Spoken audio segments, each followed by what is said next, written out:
కానీ మనకి చెట్టు ఆనదన్నమాట. ఇంత పెద్ద మొక్క అయింది చూసారా. ఇదంతా విరజాజి. ఇదిగోండి చెట్టు నిండా మొగ్గలే. ఇదిగోండి కింద, అదిగోండి కింద నుండి వచ్చిందన్నమాట. కిందంతా ఫ్లవర్ ఉన్నాయి చూసారా. ఎన్ని మొగ్గలు దొరుకుతాయండి. మొత్తం కోస్తే కనుక చాలా మొగ్గలు వస్తాయండి.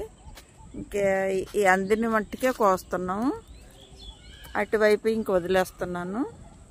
ఇవ్వండి ఎన్ని మొగ్గలు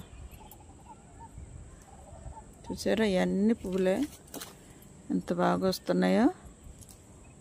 చాలా పెద్ద మొక్క అయిందండి భూమిలో ఉండడం వల్ల.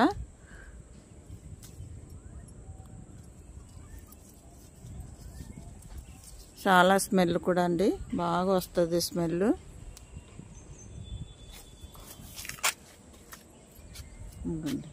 ఇక్కడ ఉన్నాయి.